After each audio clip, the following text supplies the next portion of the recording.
Let's look at the chi-square tests. We use the chi-square goodness of fit test to determine how well a set of observed frequencies fit an expected set of frequencies. The null and alternative hypothesis is much easier than before. We use two generic sentences. For the null hypothesis, there is no difference between the observed and expected frequencies. For the alternative hypothesis, we say there is a difference between the observed and expected frequencies. Here, the null hypothesis and the alternative is complements of each other. Here is our test statistic, chi squared, and that's equal to the summation of the observed minus the expected quantity squared divided by the expected. Now, chi-squared looks kind of like a fancy X symbol here. It is pronounced chi-squared. We have two conditions. The expected counts are greater than 1 and no more than 20% of the expected counts can be less than 5. No more than 20% of the expected counts can be less than 5. Let's try example 1. Mars Inc. claims that there are 30% brown, 30% yellow, 10% blue, 10% red, 10% orange, and 10% green candies in every bag of M&Ms. We purchase a bag and find 17 brown, 20 yellow, 13 blue, 7 red, 9 orange, and 6 green. At the alpha equals 0.05 level, can we conclude that the bag that we purchased agrees with the manufacturer's claim? So we'll start with our generic null hypothesis and alternative hypothesis. Remember, for the null hypothesis, we're going to say there's no difference between the observed and expected frequencies. For the alternative hypothesis, we're going to say there is a difference between the observed and expected frequencies. Looking at the problem, we are comparing the manufacturer's claim to the color distribution of the candies. For the null hypothesis, we're going to write there is no difference between the observed distribution of colors and Mars Inc.'s claim concerning the distribution of colors. So the key word here is no difference, and we're talking about the observed and the expected frequencies.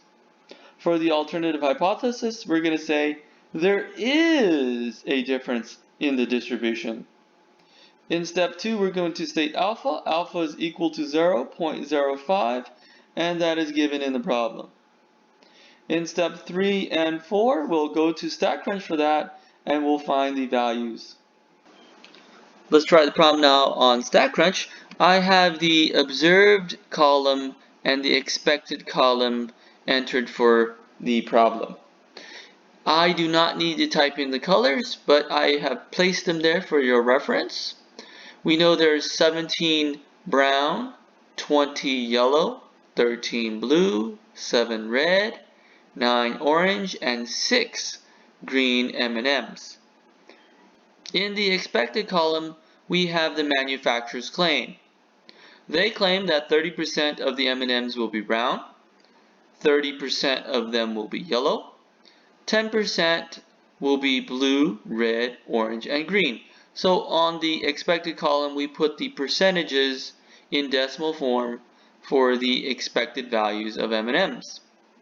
Now we'll go to Stat and scroll down to Goodness of Fit and click chi-square test. We'll select the observed as observed, the actual amount of M&Ms we found in a bag, and the expected, we will click the expected or the manufacturer's claim. Since each of the claims had different percentages, we'll click this because we put the percentages differently for each color.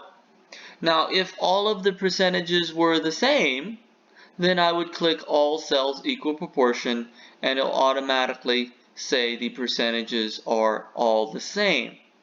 But in our case, since the percentages are different, we'll put the expected and we'll type in the probabilities separately. I will press compute, and here is our results. We have our chi-squared statistic is 6.426, and our p-value is 0.267.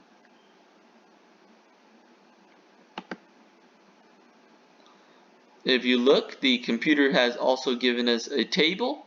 This is the observed amount that we found in the bag, and here is the expected amount we were supposed to get if the manufacturer's claim was true. We're supposed to get about 21.6 brown, 21.6 yellow, 7.2 of the blue, red, orange, and green M&Ms. From StatCrunch, we have chi-squared is equal to 2.426. And our p-value is equal to 0.267. And in step 5, I have to ask myself the question, is the p-value less than alpha? Is 0.26 less than alpha, which is 0.05? And the answer to that is no. The p-value is not less than alpha. Now we can write our conclusion. And remember, our conclusion is always in terms of HA. So in step 5, we know that p-value is not less than alpha. So we do not reject the null hypothesis. There is insufficient evidence to claim that there is a difference in the distribution of colors. Example 2. A sociologist wishes to determine whether the distribution for the number of years caregiving grandparents are responsible for their grandchildren is different today than it was in 2000.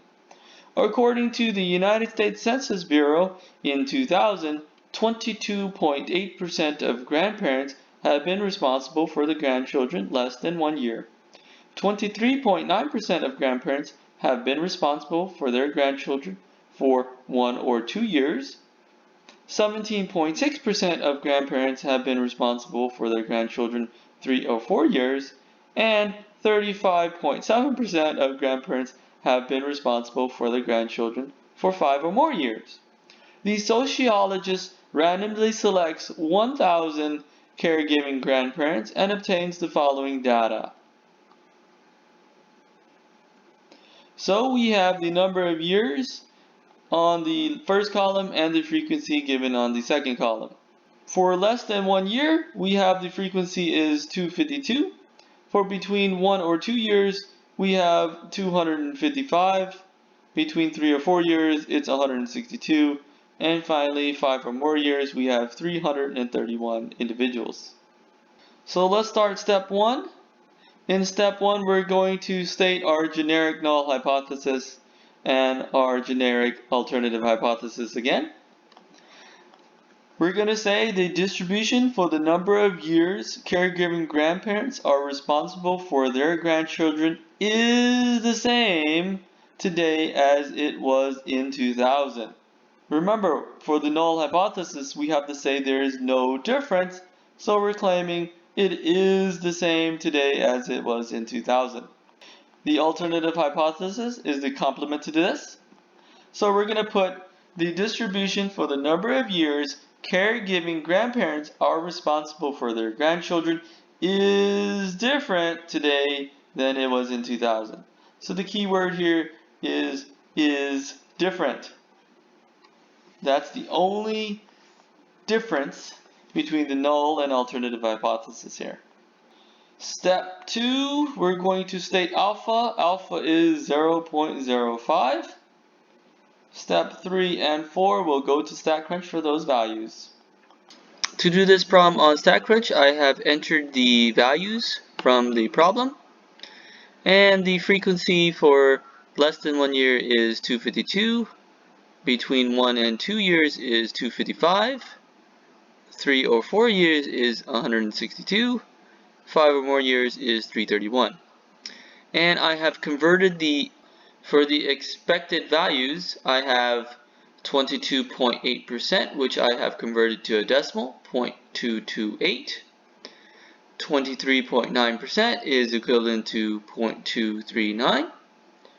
17.6% is equivalent to 0.176. And 5 or more years is 0.357. Now we can do the problem on StatCrunch. So we'll go to Stat, scroll down to Goodness of Fit, chi-square test, and then we'll select the observed as the frequency, and we'll select the column as the expected column. Let's click compute, and here is our chi-square statistic, 6.604, which rounds to 6.605, and our p-value is 0.0856. From StatCrunch, we have chi-squared is equal to 6.605, and the p-value is equal to 0.0856. Now for step 5, we always ask the same question: is the p-value less than alpha? Is 0.0856 less than alpha? It is not less than alpha, so we can now finish step 5.